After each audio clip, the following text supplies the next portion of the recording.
Olá, pessoal.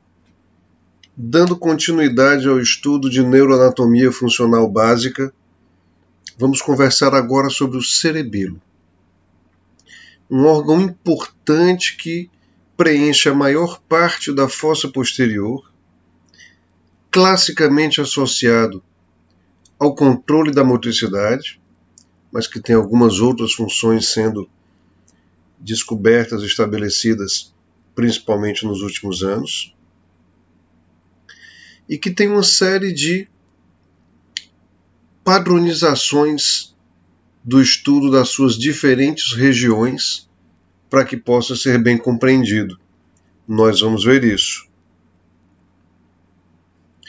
Então nós vamos enfocar do cerebelo a sua situação anatômica, onde ele está, relacionado com que estruturas, a sua organização interna estrutural, a sua divisão anatômica, a sua classificação filogenética, a sua divisão funcional, e daí vamos concluir quais são as suas principais funções, e finalmente observar as correlações clínicas mais importantes dessa anatomia. Para começar, o cerebelo tem esse nome justamente por se parecer com um pequeno cérebro. E ele tem várias semelhanças realmente com o cérebro. 2 hemisférios, 2 metades, unidos na linha média. A organização em sulcos e giros. Porém, os giros, entre aspas, no cerebelo, são bem mais estreitos, bem mais fininhos, por isso são chamados de folhas, ou fólium do cerebelo. A presença de substância cinzenta na parte mais externa, com substância branca na parte mais interna, e alguns núcleos profundos, assim como no cérebro, o córtex cerebral, a substância branca e os núcleos da base. Então, o cerebelo é um pequeno cérebro com a principal parte das suas funções dedicadas ao controle motor, que nós vamos examinar agora com um pouco mais de detalhe. Inicialmente analisando a situação anatômica, onde ele está, com quem ele se relaciona. Então, o limite superior do cerebelo, quem é que está acima do cerebelo, é a tenda do cerebelo, que vai separar o compartimento infratentorial, abaixo da tenda, onde está o cerebelo e o tronco cerebral, e o compartimento supratentorial, onde está o cérebro. Quem é que está abaixo e posterior ao cerebelo? O osso occipital da fossa posterior. E anteriormente ao cerebelo, nós encontramos a cavidade do quarto ventrículo e depois dela o tronco cerebral, mesencéfalo, ponte e bulbo. E nas porções mais laterais dos hemisférios cerebrais, nós temos no aspecto anterior a parte petrosa do osso temporal, tanto de um lado quanto do outro. Isso me permite, então, dizer que o cerebelo tem 3 faces. Uma face tentorial, que é essa superior que dá para a tenda do cerebelo, uma face occipital e uma face petrosa, de acordo aí com o referencial anatômico relacionado a cada uma das suas porções. É aí, então, que ele se situa, como nós podemos observar nessa ilustração aqui, acima a tenda, abaixo e posterior o osso occipital e anteriormente, na porção mais mediana, o tronco cerebral e mais lateralmente a parte petrosa dos ossos temporais de cada lado. Como é que ele se organiza estruturalmente? os hemisférios cerebelares laterais e essa estrutura mediana chamada vermes do cerebelo. E aí tem uma diferença em relação ao cérebro, porque no cérebro os hemisférios cerebrais são unidos por uma grande comissura chamada corpo caloso. Corpo caloso é meramente uma comissura, só tem fibra de ligação. Mas no cerebelo, a estrutura mediana de ligação, ela é funcional. Ela funciona, ela é tecido útil do cerebelo, é o vermes. E além disso, os núcleos profundos do cerebelo, como nós vamos ver mais adiante. Existem algumas maneiras de organizar o entendimento estrutural do cerebelo. Uma delas é estabelecendo o lobo anterior, como essa porção aqui, antero-superior à fissura prima ou fissura primária, sendo quase todo o resto do cerebelo que a gente vê aqui em verde, o lobo posterior, excetuando o lóbulo flóculo nodular. Então, lobo anterior, lobo posterior, lóbulo flóculo nodular. Nesse ponto também a gente observa que existe uma certa organização de haver uma parte mediana no vermes correspondendo às partes laterais nos hemisférios. Por exemplo, eu tenho o nódulo, que é mediano no vermes, e os flóculos, que são laterais nos hemisférios cerebelares. Eu tenho a úvula, que é mediana no vermes, e tenho as tonsilas de cada um dos lados nos hemisférios cerebelares. E essa organização se dá em todo o cerebelo. Percebam aqui também o único meio de contato do cerebelo com o resto do sistema nervoso. São os pedúnculos cerebelares, sendo que o pedúnculo cerebelar superior liga o cerebelo ao mesencéfalo, pedúnculo cerebelar médio liga o cerebelo à ponte e o pedúnculo cerebelar inferior liga o cerebelo ao bulbo. Então, um pedúnculo cerebelar para cada uma das porções do tronco cerebral é a única forma de comunicação do cerebelo com o restante do sistema nervoso. E aqui, então, nessa ilustração do Netter, nós podemos observar a organização do córtex do cerebelo, de novo, sulcos, giros, as folhas cerebelares, a substância branca no interior e os núcleos profundos.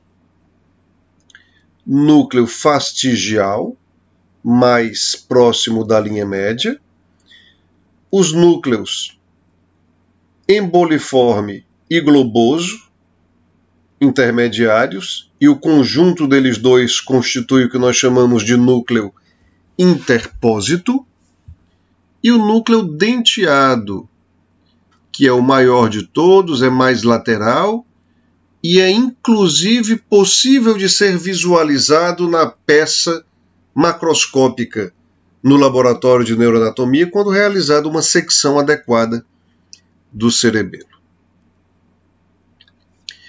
Uma outra maneira de sistematizar, de tentar padronizar a organização estrutural do cerebelo para a nossa compreensão, é nesse plano sagital a gente vê as diversas partes, então, lóbulo central, cúmen, declive, cada uma dessas porções aqui tem um nome. Agora, eu vou assumir para vocês, essa classificação nas diversas partes no plano sagital, ela não tem mais tanta importância, porque não se verificou uma aplicação prática e uma consequência funcional desse conhecimento. Não se verificou uma utilidade moderna para isso. Então, em nível de graduação, de uma maneira moderna, a gente não foca, não reforça o nome de cada uma dessas partes aqui para que o aluno memorize, não, porque não tem aplicação prática. Por que eu estou falando, então? Porque provavelmente você vai encontrar isso em algum livro que for estudar. E eu estou facilitando a vida de vocês dizendo, não perca tempo decorando culmen, declive, língula, tuber, pirâmide, porque isso não tem aplicação prática. Para vocês saberem que existe essa divisão, essa sistematização, mas que não tem aplicação prática.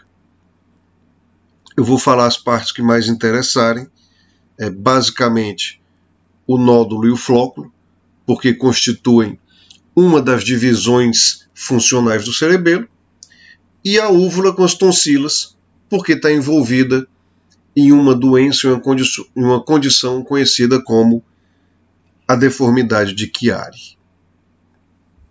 Então essa ilustração aqui, por exemplo, está em um livro que nós gostamos muito, que é o Ângelo Machado, mas essa memorização de cada uma das partes do vermes com a parte correspondente do hemisfério não é necessário memorizar, não. Por quê?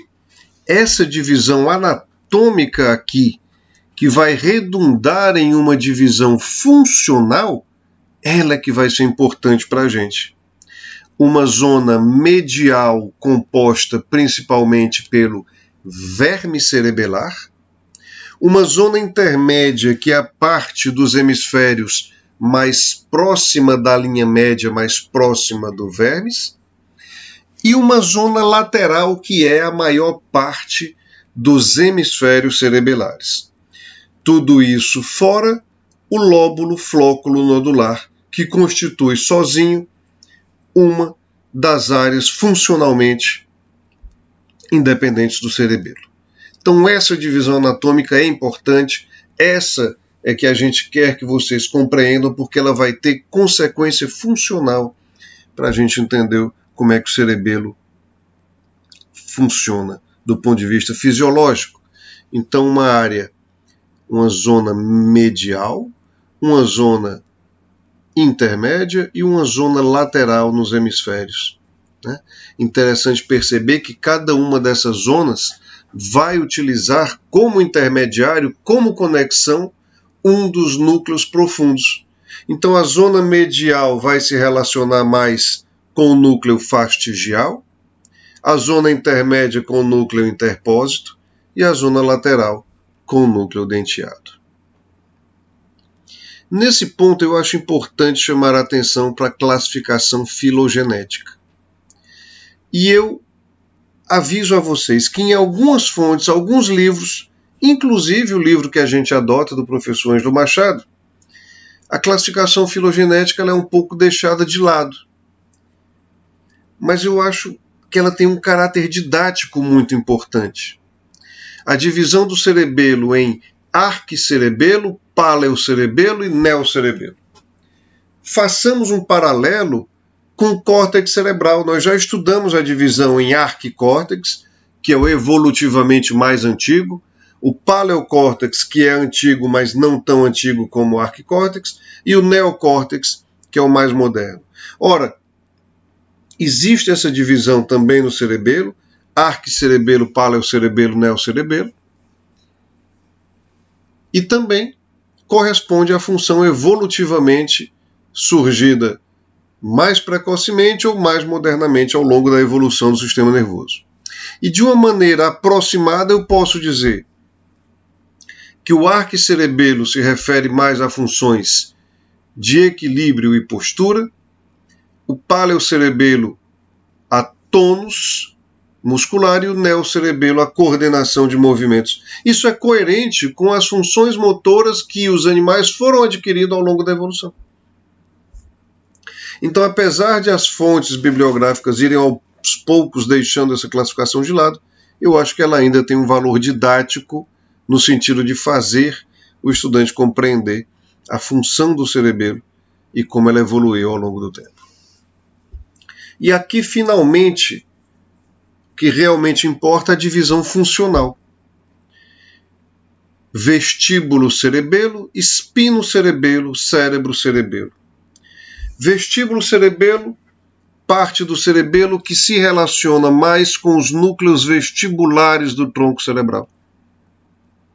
Do ponto de vista filogenético, aproxima-se ao que a gente chama de arquicerebelo. E do ponto de vista anatômico, corresponde ao lóbulo flóculo nodular. Então vejam a correspondência entre as classificações funcional, anatômica e filogenética. Prosseguindo, espinocerebelo, conexões recíprocas com a medula espinhal, aproximando-se do que filogeneticamente nós chamamos de paleocerebelo, anatomicamente as zonas medial e intermédia do cerebelo, e do ponto de vista funcional, controlando aí tônus e, em parte já, a coordenação motora, os movimentos delicados. E o cérebro cerebelo, a função mais evoluída, isso é coerente, a função mais evoluída, a porção mais evoluída do cerebelo, se relacionar com o córtex cerebral, que é a área mais evoluída do sistema nervoso. Então, o cérebro cerebelo se aproxima evolutivamente do neocerebelo, anatomicamente da divisão lateral, ou seja, a maior parte dos hemisférios cerebelares, e sua função de controle do movimento, da coordenação motora, dos movimentos delicados. Então, integrando essas classificações, essas divisões, a gente se aproxima da compreensão de como o cerebelo se organiza, como é que ele funciona. Então, de uma maneira aproximada, arquicerebelo correspondendo ao vestíbulo cerebelo, lóbulo flóculo nodular, paleocerebelo aproximando-se do espino cerebelo, vermes e zona intermédia, tônus e atividade muscular, já em parte também de movimentos delicados, e o neocerebelo aí sim, se aproximando do cérebro cerebelo, parte lateral dos hemisférios, coordenação motora, movimentos delicados. De tudo isso, nós sintetizamos então as funções do cerebelo: equilíbrio e postura, controle do tônus muscular, controle dos movimentos voluntários, coordenação motora, mas também aprendizagem motora. E aí entra um circuito importantíssimo, que é um circuito que vem da oliva bulbar para o núcleo denteado e posteriormente para o córtex cerebral, nos fazendo executar movimentos repetitivos e padronizados. Cada vez mais que nós executamos, treinamos, nós passamos a executar posteriormente com mais facilidade. Isso na área médica, onde há procedimentos, na área cirúrgica, nas outras áreas da saúde também, isso é importantíssimo. Aprendizagem motora. Então, circuito olivo-dentocortical. E há funções não motoras que cada vez mais nos últimos anos vêm sendo evidenciadas no cerebelo, porque são prejudicadas quando há lesão cerebelar, principalmente situados no neocerebelo, ou seja, no cérebro cerebelo. Funções como associar um verbo a um complemento, funções neuropsicológicas específicas, completar um quebra-cabeça, algumas funções automáticas aí se relacionam ao aspecto cognitivo, são prejudicadas com lesão cerebelar. Isso é um campo que certamente nos próximos anos vai se desenvolver bastante em termos de conhecimento. Então veja um aspecto de conjunto das vias que adentram e que saem do cerebelo, sempre pelos pedúnculos cerebelares. Ele vai receber influência do córtex, sim, mas também vai influenciar o que é disparado do córtex em termos de atividade motora. Finalmente, correlações clínicas. O que acontece com lesões do cerebelo? É coerente com a função de cada porção. Então, uma síndrome do vestíbulo cerebelo vai provocar dificuldade no equilíbrio, na postura, na marcha. O paciente tem dificuldade de se manter em pé, em ter equilíbrio, manter sua postura, mas de maneira interessante, se você coloca ele deitado ou fixado em que ele não precise mais regular a postura ou equilíbrio, ele executa até atividades motoras com alguma tranquilidade. Uma síndrome do espinocerebelo vai gerar ataxia de membros, alteração da fala, porque a fala é articulada, é regulada muito da sua porção motora, da fonação no vermes, e também nistagmo, na questão aí de dificuldade de coordenação dos movimentos oculares. E uma síndrome do cérebro-cerebelo levará a problemas de coordenação motora. Atraso para início dos movimentos, decomposição dos movimentos, ou seja, o movimento que seria feito de maneira natural, ele passa a ser feito por etapas, decomposto. Disdiadococinesia. O que é diadococinesia? É a capacidade de realizar movimentos alternados e rápidos. Então, perco essa capacidade na síndrome do cérebro-cerebelo. Também rechaço, quer dizer, se eu tenho um movimento que está sendo contido, né? Eu estou puxando a minha mão e alguém está segurando. Quando uma pessoa solta, eu tenho capacidade de conter o rebote da minha mão. Se eu tenho rechaço prejudicado, eu perco essa capacidade. Há também tremor de origem cerebelar e dismetria, que é a incapacidade de executar os movimentos na medida correta. Então eu passo do ponto quando tento pegar um objeto, por exemplo, ou não chego até ele, perco a capacidade de medir adequadamente a amplitude dos movimentos. Então isso é coerente com a função de cada parte do cerebelo. Aqui na imagem a gente pode ver várias situações de tumores do cerebelo na fossa posterior. Acometem tumores nessa localização, principalmente em crianças. Na criança, o tumor cerebral ele é predominante na fossa posterior, na região infratentorial, acometendo aí, comprimindo o cerebelo. Então, aqui várias imagens de ressonância de tumores na região do cerebelo, e aqui uma imagem cirúrgica em que um tumor está brotando entre os dois hemisférios cerebelares, em uma fase de preparação aí para a retirada desse tumor. E aqui uma visão também cirúrgica de uma abordagem da fossa posterior. Perceba os dois hemisférios cerebelares. Será feita uma dissecção entre esses dois hemisférios para abordar um tumor localizado na linha média entre os dois hemisférios. Então esses eram os principais conceitos que a gente precisava ter para compreender como é que o cerebelo se organiza, tanto do ponto de vista anatômico como funcional. A gente recomenda a leitura dos livros-textos para ter uma ideia mais detalhada das vias cerebelares e como que elas se comportam do ponto de vista fisiológico. E nos colocamos à disposição por meio de todos esses canais aqui para debater os conceitos, para tirar alguma dúvida, para trocar experiências na neuroanatomia funcional básica. Muito obrigado pela atenção e até uma próxima oportunidade.